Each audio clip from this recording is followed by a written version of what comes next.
79 নম্বর। 79 নম্বর কি, অসাম্য বল যখন বস্তুর উপর ক্রিয়া করে তখন বস্তু কিসের পরিবর্তন ঘটে?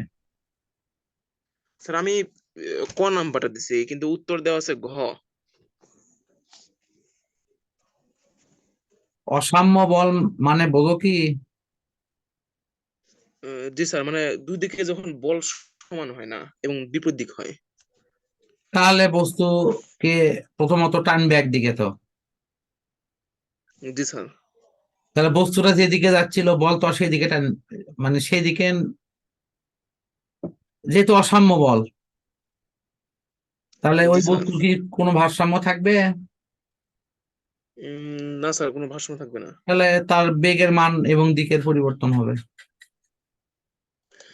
কিন্তু স্যার আমরা যখন ওই যে বলতেছি 79-র ক নাম্বারটা, মানে ক যখন বলতেছি বেগ, বেগ বললে তো বোঝা যায় যে মানেরও পরিবর্তন হচ্ছে, দিকেরও পরিবর্তন হচ্ছে। না, এটা তোমার বলটা হয়তো এই, মানে আমি তোমাকে বলতেছি কি, দেখো এইরকম, যেহেতু অসাম্য বল, বস্তু এইদিকে যাচ্ছে, তাহলে বস্তুর সাথে অসাম্য বল হওয়ার অর্থ হচ্ছে যে ওই বলটা বস্তুকে সামনেও টানতে পারে, এদিকেও টানতে পারে, এদিকেও টানতে পারে, এদিকেও টানতে পারে, এই তো ঘটনা। জি স্যার। তাহলে এখন তুমি দেখো তো এখানে বেগের মান এবং দিকের একটা ব্যাপার আছে না? জি স্যার, বেগের মান এবং দিকের ব্যাপার আছে। ইভেন অসাম্য হওয়ার জন্য এটা উল্টো দিকেও করতে পারে, বস্তুকে উল্টো দিকেও টানতে পারে। কিন্তু স্যার যখন বলা হচ্ছে যে বেগ, শুধুমাত্র বেগ বলে দেওয়া হচ্ছে, তখন কি স্যার এটা বোঝানো হয় না যে উম, মানে বেগের তো মান ও দিক আছে, সুতরাং আমি বেগ যখনই বলতেছি তখনই তো বোঝানো হচ্ছে যে মান ও দিকের পরিবর্তন হয়ে যাচ্ছে। এটা তোমার হলো ভেক্টর রাশি হিসেবে তুমি বলতেই পারো, বেগের পরিবর্তন মানে মানেরও পরিবর্তন, দিকেরও পরিবর্তন।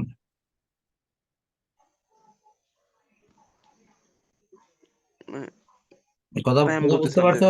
মানে মানে ওই অর্থে তুমি বলতে পারো, কিন্তু এখানে যেহেতু এটা ব্রড কোশ্চেন না, এখানে যিনি প্রশ্ন করেছেন তিনি ওইটুকুই বুঝাইছেন যে এটা বেগেরও পরিবর্তন হচ্ছে, তার দিকেরও পরিবর্তন হচ্ছে। আসলে বেগের পরিবর্তন হলে মান এবং দিক উভয়ই হতে পারে বা যে কোনো একটা হতে পারে, তোমার ওই যুক্তি সঠিক।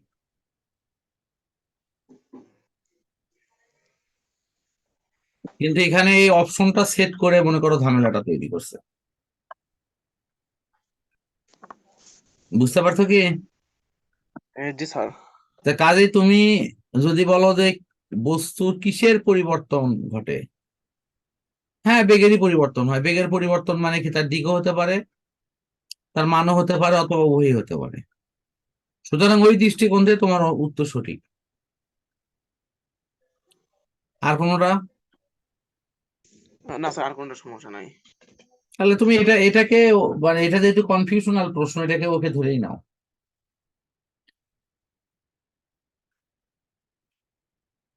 জি স্যার, আমি করলাম। আচ্ছা,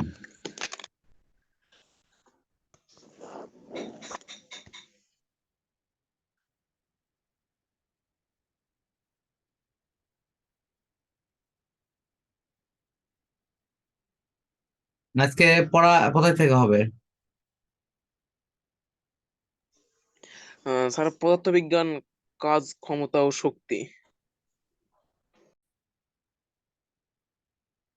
বিসমিল্লাহির রহমানির রহিম। আমাদের অনলাইন শিক্ষা কার্যক্রমে আমরা পূর্বের ক্লাসের ধারাবাহিকতায় এখন কাজ, ক্ষমতা, শক্তি অধ্যায়ের পরবর্তী অংশ নিয়ে আমরা পড়া শুরু করছি।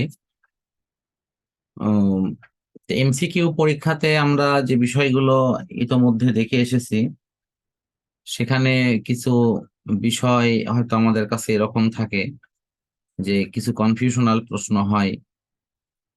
তো আমাদের উচিত ব্রড প্রশ্ন এবং ভালো স্কুলের যে বিভিন্ন এমসিকিউ প্রশ্নগুলো হয় এগুলোর উপর ক্রমান্বয়ে দখল নেওয়া, এবং এর আবর্তে এক সময় তুমি দেখতে পাবা যে এই এমসিকিউ প্রশ্নগুলো তোমার ইনশাল্লাহ আয়ত্তে এসে যাবে।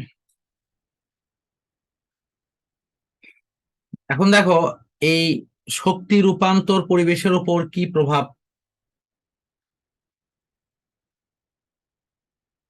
এখানে ফেলছে। আমরা তখন শক্তির বিভিন্ন প্রকল্প নেই, এগুলোর ম্যাক্সিমামই হলো তোমার জ্বালানি শক্তিকে ব্যবহার করে অন্য শক্তি তৈরি করা। এই যে জ্বালানি শক্তি যখন এটাকে বিভিন্নভাবে অক্সিজেনের মাধ্যমে বিক্রিয়া করে জ্বালানো হয়, তখন প্রচুর পরিমাণে সিএফসি গ্যাস বা ক্লোরোফ্লোরোকার্বন এই গ্যাসটি নির্গত হয়, যেটিকে আমরা গ্রিন হাউস গ্যাস বলে থাকি।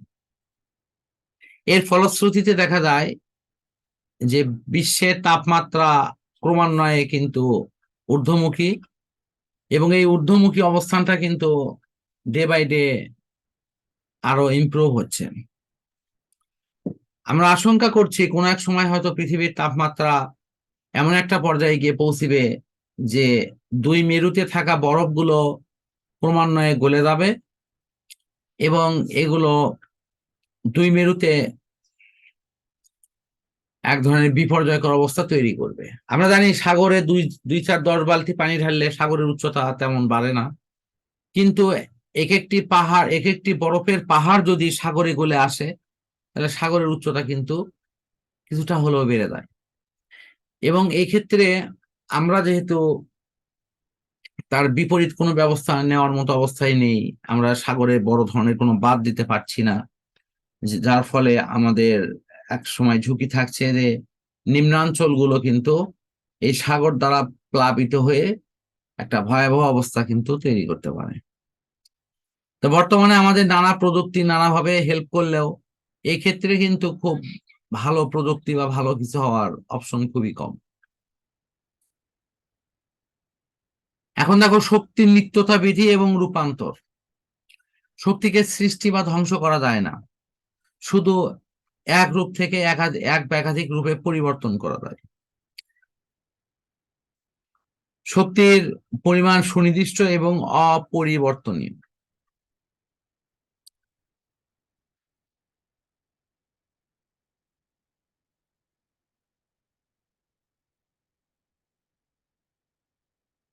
দেখো এখানে এখানে যা অপশন আছে সেগুলো ক্লিয়ার হলো কি?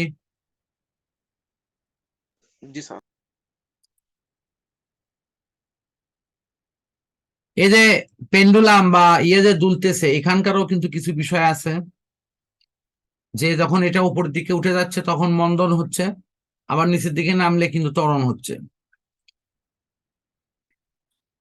এই বিষয়গুলো এখানে আমাদের বিবেচনায় নিতে হবে। এটা নিচের দিকে আনার সময় যেহেতু তার বেগটা সর্বোচ্চ হয়ে কিন্তু বেগ শূন্য হয়ে যাচ্ছে, তাহলে এটি অবশ্যই আমাদের হাফ এমভি স্কয়ার সূত্রের সাথে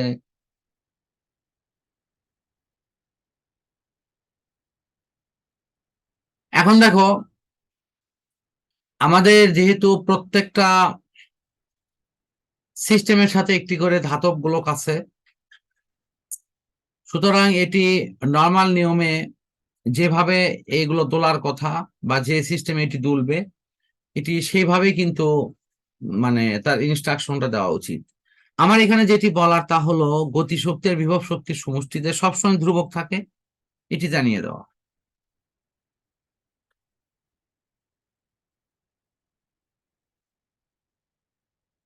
এখন দেখো একটা বস্তু যখন উপর থেকে নিচের দিকে পড়ে তখন তার মধ্যে গতিশক্তি এবং বিভব শক্তি দূরেই থাকে। তাহলে বিভব শক্তিটা কি? বিভব হলো এক ধরনের বৈদ্যুতিক চাপ যা নির্ধারণ করে তাড়িতিকভাবে কোনো বস্তুকে সংযুক্ত করলে কে চার্জ দেবে আর কে চার্জ নেবে।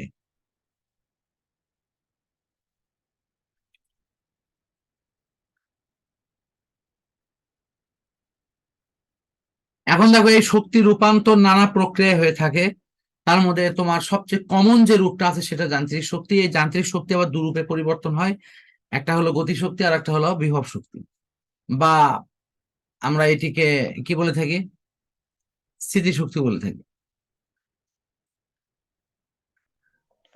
স্যার এর একটা উদাহরণ পাওয়া যেতে পারে? কোনটার ওপর?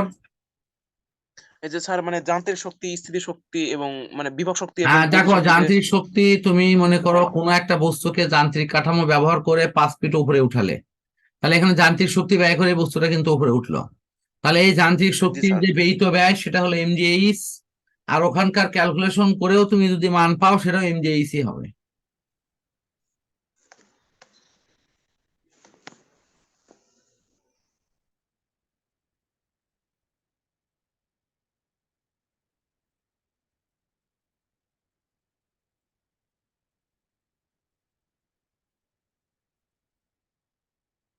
দেখো, শক্তির নিত্যতা বিধি যেটা আছে সেখানে কিন্তু এই যে শক্তির যে পরিবর্তন সেটা কিন্তু এখানে আলোচনায় আসছে।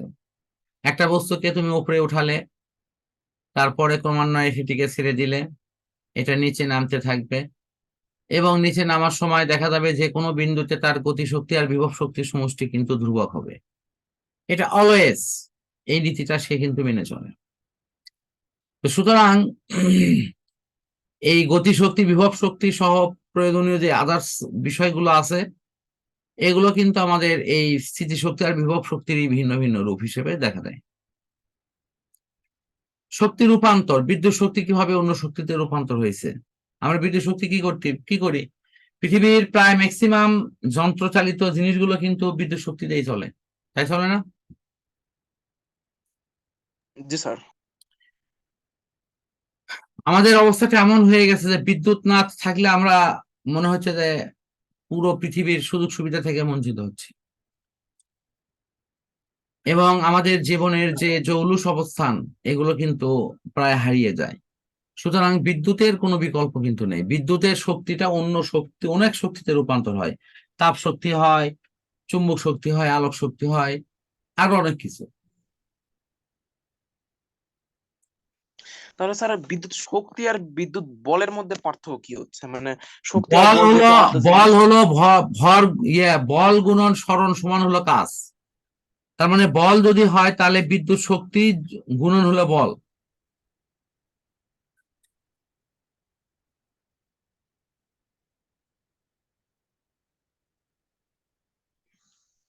এখন দেখো, রাসায়নিক শক্তি, বিদ্যুৎ শক্তি অন্য শক্তিতে রূপান্তর হয়। আমরা রাসায়নিক শক্তির ক্ষেত্রে যদি দেখি, যত জৈব রাসায়নিক বিক্রিয়া হয়, ডিজেল থেকে শুরু করে বিভিন্ন যে ওয়েল গুলো, এগুলো আগুনে জ্বলে তারা তাদের দেহ মন পুড়িয়ে আমাদের জন্য কিন্তু শক্তি তৈরি করে।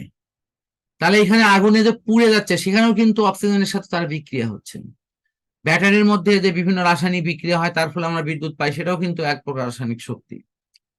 এইভাবে কিন্তু আমরা যদি দেখি তাহলে এই পর্যায়ক্রমে এটি অনেক বড় হয়ে যাবে, যে এই রাসায়নিক শক্তি অন্য শক্তিতে রূপান্তরের যে তালিকা। আশা করি এটা বুঝতে পারছো। তাপ শক্তি, পৃথিবীতে যত শক্তি রূপান্তর হয় তার মধ্যে তাপ শক্তি কিন্তু অন্যতম, কারণ এটা রূপান্তর প্রায় ক্ষেত্রে হয়ই। তাপ শক্তির ক্ষেত্রে আমরা নিজেরাও জানি যে ঠান্ডা এবং গরমের অনুভূতি সৃষ্টি করে সেটি তাপ।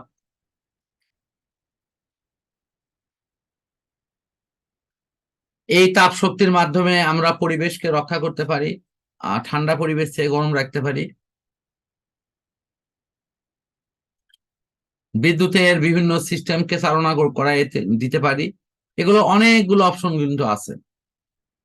যান্ত্রিক শক্তি, পৃথিবীর ম্যাক্সিমাম যন্ত্রগুলোই যান্ত্রিক শক্তি ব্যবহার করে কিন্তু চলে। এগুলোতে সাধারণত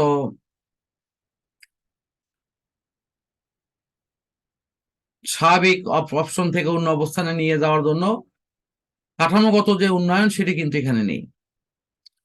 আলোক শক্তি, তারিত চুম্বক তরঙ্গ আকারে আলো আমাদের কাছে আসে, এবং এটি সাধারণত মাইক্রো ওভেনে যে তাপ শক্তি ব্যবহার করে আমরা সেখানে খাদ্য রান্না করি, সেখানে কিন্তু এই মাইক্রো ওভেনের একটা অংশে এই ধরনের তাপের বিকিরণ কিন্তু হয়। ফলে সেখানে অনায়াসে কিন্তু আহ এটাকে ব্যবহার করা যায়। এই যে দেখো, নিউক্লিয়ার রিয়েক্টর, এটা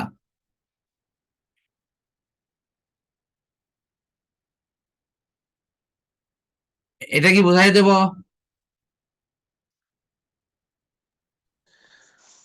স্যার, জি স্যার, একটু রিপিট করলে ভালো হয়। আচ্ছা, একটু একটু দেখো, আমি শুধু মানে মূল টপিকস গুলো বলে দিচ্ছি। এই যে ইউরেনিয়ামের দণ্ড, এগুলো কিন্তু পরিবর্তিত আকারে প্লুটোনিয়াম বলা হয়। কারণ ইউরেনিয়াম দণ্ডকে যদি আমরা আইসোটোপের মাধ্যমে নানা রকম পরিবর্তন করি, তাহলে সেটি প্লুটোনিয়ামের রূপ নেয়। এই দণ্ডগুলোতে নাইট্রোজেনের মাধ্যমে বিক্রিয়া করে সেখানে বিক্রিয়াটা স্টার্ট আপ করা হয়।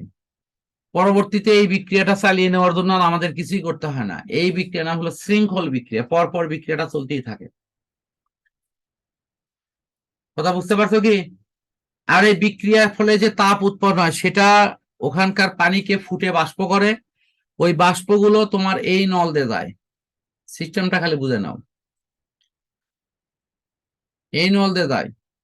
তারপর যথারীতি নিচের নল দিয়ে পার হয়ে এই যে এটার, তো এখানে পানির উপর, এখানে পানিটা যখন এই টারবাইনের উপর পড়ে, যে টারবাইন, তখন টারবাইন কিন্তু ঘোরে, আর ঘুরলে তখন এই যে এখানে থাকে জেনারেটর, এই জেনারেটর থেকে বিদ্যুৎ তৈরি হয়। এখন এই বিদ্যুৎটা আমরা নানা কাজে ব্যবহার করে থাকি। এখন কি কারো সমস্যা হলো বুঝছে? না স্যার, সমস্যা নাই। আচ্ছা, ঠিক আছে, থ্যাংক ইউ। ভরকে ধ্বংস করে কিন্তু আমরা শক্তি পাচ্ছি। সুতরাং E=mc², এই সূত্রের মাধ্যমে ভরকে ধ্বংস করে আমরা অনায়াসে কিন্তু শক্তি পেয়ে থাকি, যেটার ব্যবহার আমরা বিস্তারিত অংশে কিন্তু দেখাইছি এবং এখানেও কিছুটা আছে। ভর শক্তির সম্পর্ক, এটা কি হবে?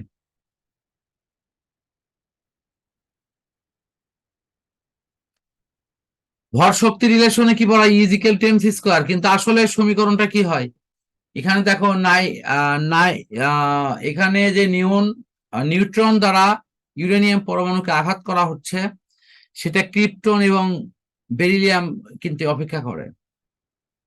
এই যে বেরিয়ামের সাথে তিনটা তোমার তৈরি হয় হলো, দেখো তো এখানে কি তৈরি হয়েছে, নিউট্রন না? এই তিনটা নিউট্রন আবার বিপুল শক্তি নিয়ে পরবর্তী বিক্রিয়াতে কিন্তু অংশগ্রহণ করে, সেটা এই বিক্রিয়ার প্রায় 3 গুণ বিক্রিয়া হয়। এখানে দেখো একটা নিউট্রন দ্বারা আঘাত করা হলো, এটা ভেঙে গেল, ভেঙে এর মাধ্যমে এ দুটা, এখন এরা এরা ভেঙে গেল, ভেঙে যাওয়ার পরে এখান থেকে 3টা নিউট্রন বের হবে।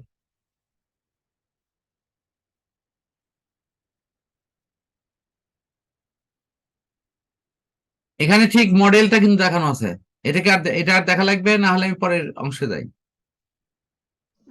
না স্যার, এটা বুঝতে পারছি। ওকে, এই যে এখান থেকে যে প্রচুর তাপ শক্তি বের হচ্ছে, এই তাপ শক্তি তোমার পানি ফুটানোর কাজে ব্যবহার করা হয়, এবং সেই পানি অংশটি কিন্তু এখানে বিভিন্ন অংশের কাজে কিন্তু ব্যবহৃত হয়।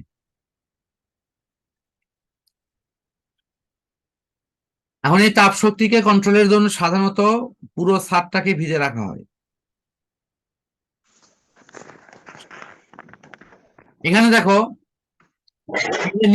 এই যে দেখো এখানে নিউট্রনকে শোষণ করে নেওয়ার ব্যাপারগুলো উল্লেখ আছে।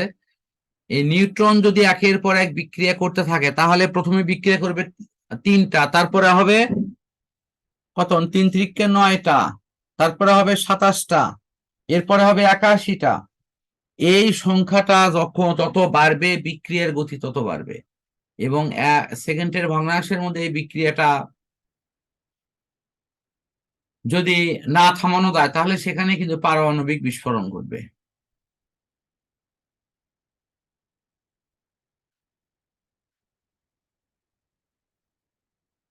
ইউরেনিয়াম দেখো এখানে ভর মনে রাখো কিন্তু 235, আর হলো পারমাণবিক সংখ্যা 92। বুঝতে পারছো কি? ইউরেনিয়াম 250। জি স্যার। এখন দেখো এই ইউরেনিয়াম যদি